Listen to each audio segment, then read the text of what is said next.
अफगानिस्तान में हिमस्खलन की वजह से 14 लोगों की मौत हो गई, जबकि 13 लोग गंभीर रूप से घायल हो गए। उत्तरी अफगानिस्तान के बदख्शां में हिमस्खलन की वजह से दिक्कतें बढ़ती जा रही है। अब तक की जानकारी के मुताबिक अफगानिस्तान के बदख्शां में 14 लोगों की मौत हो गई है। हिमस्खलन की वजह से 3 लोग घायल हो गए हैं। हिमस्खलन की वजह से ट्रैफिक पर भी असर पड़ा है। हिमस्खलन की वजह से कई घरों को नुकसान भी पहुंचा है। सूचना के बाद बचाव दल तुरंत मौके पर पहुंचा और रेस्क्यू शुरू किया। वहीं अधिकारियों ने यह भी बताया कि यह इलाका तालिबान के कंट्रोल में है। दूसरी तरफ खोज और बचाव टीम हादसे के बाद से ही मौके पर मौजूद है और फंसे लोगों की मदद के साथ साथ पीड़ितों तक राहत पहुंचाने में जुटी हुई है। सीनेट चुनाव में मिली हार के बाद बौखलाए इमरान खान ने कहा है कि उनके सांसद बिक गए, इसलिए उन्हें हार का सामना करना पड़ा। सीनेट चुनाव में इस्लामाबाद सीट पर मिली हार के बाद इमरान खान को कई तरह का खतरा सताने लगा है। अपनी हार मानने के बाद इमरान खान ने कहा है कि उनके सांसद बिक गए। सीनेट चुनाव में इस्लामाबाद सीट पर मिली हार के बाद इमरान खान को कई तरह का खतरा सताने लगा है। अपनी हार मानने के बाद इमरान खान ने कहा है कि उनके सांसद बिक गए, जिस वजह से उन्हें चुनाव में हार मिली।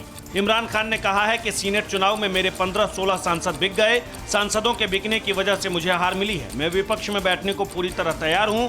मुझे ब्लैकमेल करने की कोशिश की जा रही थी। इमरान खान ने कहा कि विपक्षी उम्मीदवार यूसुफ रजा गिलानी ने जमकर पैसा बांटा, जिसका असर चुनाव पर दिखा। इसी के साथ इमरान खान ने कहा है कि मैं 6 मार्च को बहुमत साबित कर दूंगा।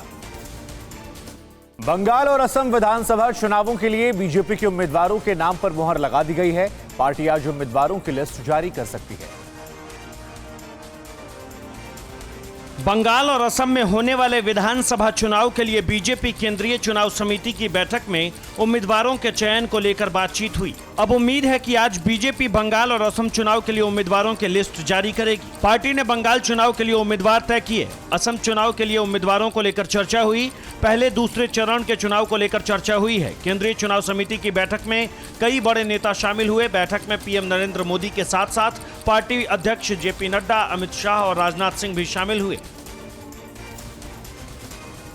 बंगाल बीजेपी के अध्यक्ष दिलीप घोष ने TV9 भारतवर्ष से बात की है और उन्होंने बताया है कि बैठक में 2 चरण की सभी 60 सीटों को लेकर चर्चा हुई है।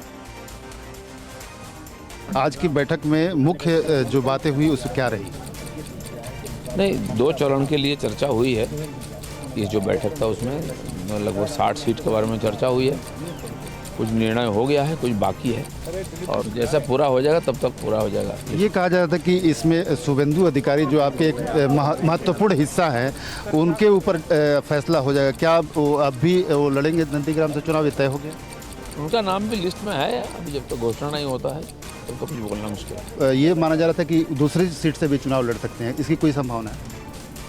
नहीं, संभावना तो नंदीग्राम से ही लड़ सकते हैं। जब तक पार्टी निश्चित नहीं करेगा कुछ बोलना मुश्किल है। परवाह देश की, सोमवार से शुक्रवार रात 10 बजे TV9 भारतवर्ष पर।